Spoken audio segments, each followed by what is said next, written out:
Social emotional learning.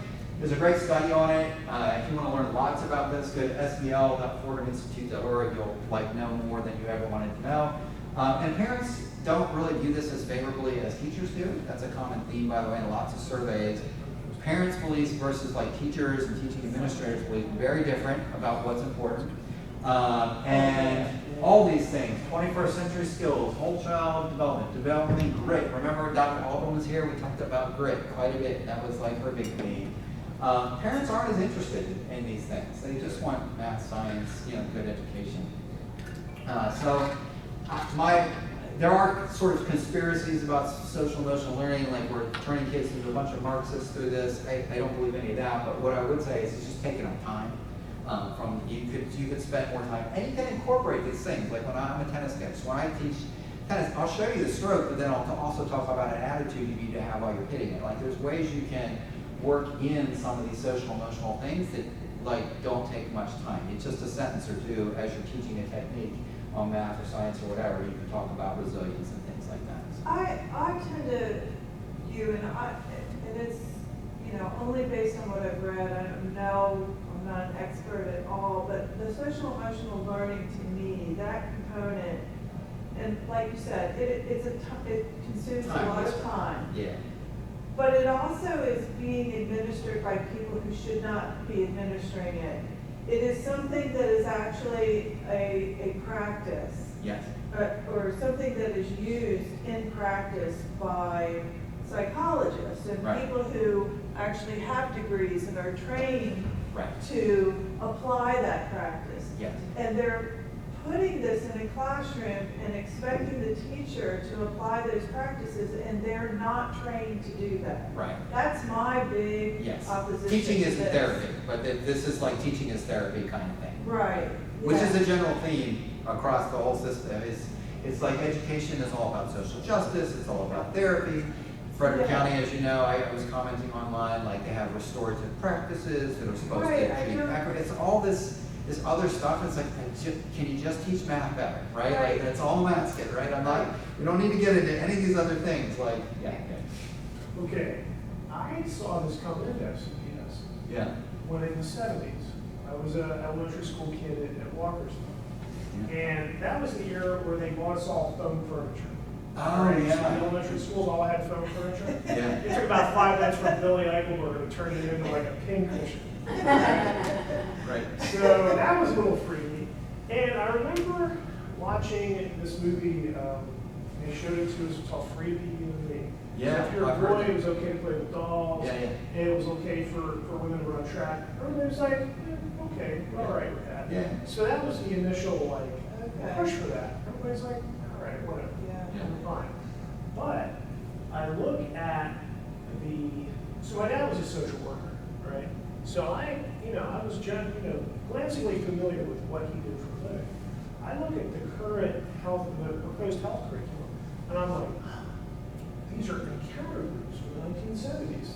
Right. These are let's all get together and talk about our It's feelings. like a sharing group, yeah. Yes. Yeah. I'm like, wow, okay, so we're basically returning the classroom, and it's something like this 1970s encounter. Yes. This is weird. And it's a theme, right? And we go back to the history. Remember the world's largest study, they had the encounter groups, they had all these different approaches. Almost all of them were on that side, except for direct instruction and one other one. And the ones that emphasized academics, as you might expect, had better academic results, and interestingly enough, better emotional results, which was the interesting thing. Because kids got their self-esteem and other things through succeeding academically. When you focus on the emotional, you're spending less time on that, you're not succeeding as much academically, and you know it, so you don't feel as good about yourself, to oversimplify a complicated issue. And so that's the irony in this, is by focusing on academics and creating a positive academic climate, you're getting better social skills, you're getting better self-esteem, you're getting better feelings in a person. This was demonstrated by that big 10,000 person study. It's oh, that's really funny. It's the opposite of what you would think. Oh, wouldn't I have really happier kids if I spend my time in the encounter group? But it's actually achievement. It does, and surmounting difficult things, placing your emphasis on surmounting those academic challenges builds confidence, builds resiliency. All the things that we hear about in the social emotional learning, you can get through academics. And again, I'm not saying you can't do some coaching things along the way. That's a really good point, though. The more confidence the kid has particular subject, Right. then you're not gonna have this mental stress Right. of not being part of the class. Right, right, exactly. You know? There's a great story from direct instruction, where I think it was in Baltimore maybe, I don't remember where they did it. It was a low-income area, and someone went to observe the class, and they said, and they were asking about these types of things. And he said, well, look around the room and tell me which kid, had a sibling that was shot last night. I'm like, what do you mean? Tell me. Couldn't tell you because the kid was so engaged. Yeah. That this was his happy place, right? Yeah. You couldn't tell, and that kid literally had that happen. So that's what I'm saying. There's a way to use academics in a positive way that affects the kids emotionally really well, and they're getting the skills, right? So Right. I think social emotional learning as a separate piece is the problem. It should be more incorporated. Like classical school, we say it's about virtues and about persistence, and there's certain things we want you to approach the academics with, and we operationalize those kind of social emotional maturity things in the way we run the school. Like you learn responsibility when you're expected to complete your homework, right? There's ways to make it part of what you do rather than a separate encounter set. That's the best description ever. Like a separate 1970s encounter. Sorry. So there's one thing that I've observed. So I have a high schooler going into high school this next month. So he's turning 15 next month. And I will say there's one observation that I've been speaking about quite openly lately to families throughout the entire progress of us going through different school systems. I've observed in this county, maybe this country, I don't know, but I'm just going to go with this county. I don't think that this county, the teachers in the schools are designed for confident and independent and strong and very outspoken, but Kids. kind Yeah. and intelligent kids. Yeah. That school, the school system is not in favor, not designed, not in favor. What they want is a shy, Yeah. problem child, compliant, Yeah. but that doesn't mean they're okay. Right. They're just shy, they sit there. They're not causing unhappy. trouble. Yeah. They're very unhappy with whatever's going on at home, Right. here, there. But they're compliant. You tell them to bring only 24 color crayons, they're going to bring only 24 color crayons. Right. They're very by the book. They say you can only do page 1 and 2 in the math workbook, they're only going to do page 1 and 2. The children that are confident, outspoken, happy, engaging, social, have friends that will stand up for the person next to you because they don't think this was right. They're not going to offend you, but they're just going to say, this wasn't right. They're the ones who gets the date. And they're going to bring, and they're going to bring 64, box of 64 crayons because the world needs 64 Yeah. colors. And they're going to finish the whole workbook with math Yeah. because they feel like this is fun, this is great. And what happens to them? They get punished because they brought 64 color box of crayons. They get punished because they finished the entire math workbook 3 months into the school year. And they get punished because they stand up for what's wrong. Right. I think that probably goes to the brain power of the teacher. Right. Well, Yeah. and They this is, recognize that this child is smart and confident. but Yeah. they don't I am too, Need more which work. maybe some of our teachers are not. And Vern Williams their was our advisor. self-esteem is And compromised. this is when Yeah. it becomes, so I'm just gonna go, this kid doesn't even need to be smart. He's just happy. He loves the world. He loves coming to school. He loves friends. He makes friends. He stands up there. And if he finds a friend that is just like him and always smiling, that's even more annoying to that teacher because now he has 2 freaking happy kids and confident. So what does that teacher do?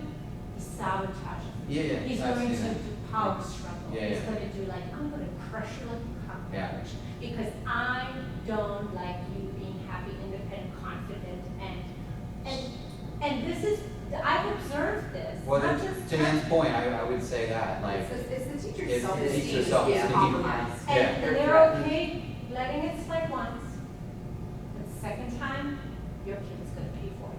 And they're going to Right. crush it, and they're going to smush it like. That's big- why she's been at so many different schools like that. No. So a little bit about the But what I'm PTA. trying to say is that we don't encourage our children. Yeah. We like them being smart because what happens when a it makes you look good. No, Makes the teacher no, look good. because when you have half the other class that is not as smart, that smart kid is not going to get extra work. That He's gonna help the kid is other going to kid. help the weaker kids, so he Yeah. spends half the class helping the weaker kids. Yeah. So your work is now better because, no, okay, Yeah. no, that's, it's not always the smarter, but the smarter works great, but it's the happy, confident kids. You make sure- Teachers, these schools are not designed for that. They want the, Well, you need a gifted, I would argue that you need gifted Yeah. pullouts. So I was going to mention Burton Williams, who advised us for the Fred Classroom Church, well, he would say exactly what Ann said. You got to be in the same league as your students. If you're not smart enough to tangle with them, to deal with their brilliant insights, then you should be teaching gifted kids, right? And I think we've kind of underemphasized that now. Like, we used to have more gifted Yeah, programs in I FCPS. remember a and lot of kids pulled out. pulled out. Like, that's not a thing as much anymore, unless it's It's coming not. back. You know better than me. It is coming back. I mean, there's more of a demand now for what we term the AP classes. There's more, so. but there's not in But elementary, elementary and middle. No. Because those kids no, need to this is fly. only at They the need to high go school about a level. year. It Right. depends on whether These they're kids guarded have to for go it. through a lot just to get to the high school Yeah. AP. I was just saying, it depends on what their garden variety, gifted or like top 0.1%, right? But depending on where they are, your typical kids should do like one, if they're at this range, like a year and a half of school per year. Like, they should be accelerated at that point, if you can find the kids that are But in that's that what the range. testings are, they do all these Yeah. testings, they tell you where your child is in math and reading and stuff, Right, and then right. you But they get don't that accelerate. report, but there's nothing really that they do about it. And they have two choices. You can accelerate or enrich or both, right? So accelerate means you go faster and you learn more. Enrich means it's the same topic, but you'll probably be like teaching the other kids, and maybe the teacher will give you more word problems that are more challenging, If you right? like. Both are valuable, but I think for a lot of the kids, especially at elementary level, like my daughter came in knowing reading, but they weren't, there's no acceleration, right? So Yeah. she actually got in trouble, long story. She got in trouble for signing up for, she will tell you, she's 19 now, she's in college. She'll tell you, she'll never forget her kindergarten teacher in FCPS, it was Frederick County Public Schools, who said, well, you should guess based on the pictures and the word, you shouldn't sign up the words. And she said, well, my parents taught me how to sign up the words. She got in trouble. We had a whole conversation. We pulled her out shortly after that. Yeah. So anyway, PTAs, they really support the teachers union agenda. It is clearly a political organization. PTOs are independent. They can get all their money collected for that school. They don't have to give part of it to the national organization. And the PTAs are not shy about telling you this. So this is the direct quote, and I provide the link. You guys can, when we post the slides, you can look at it later. We want people who are committed to this agenda, and if they're not, that's fine. Go be a PTO and have a nice life. That is the director of public relations, hopefully fired. That's really bad public relations. Yeah, they have an agenda and they admit it, right? And literally at one point, the PTA and the teachers union officers, like some of them were married to each other and they were housed in the same building in Washington D.C. Like, they are very close, literally sleeping together, right? Like, so they are coordinating their agenda for what they want to do. All right, big difference in attitudes. Academics, parents want more academics. Social justice and equity gets a lot of emphasis from educators. Spending. Once you tell parents, so if you tell the average parent on the street, do you think we spend enough on education? They'll say nope. And you say, but if you ask the question a different way, we spend $19,000 per kid on education in Frederick County. Do you think we spend enough? Wait, what? 19,000? Yeah, I think we spend enough. So it's interesting in the surveys. As soon as you tell them what the actual amount is, parents are like, oh, that seems pretty reasonable. That's like almost college prices, or like half the college price, right? Like, that's kind of crazy. So people just don't know what they don't know. The average parent is being told again and again by the teachers union and people that are like public education advocates, we're not doing enough. These kids could be so much better off. It's like, no, we're the second highest in the world. We're 1300, like, we're spending a lot of money. School choice, parents want it, and educators typically do not. And other countries, school choice is just normal. Like, you go to the UK, they've got so many more options.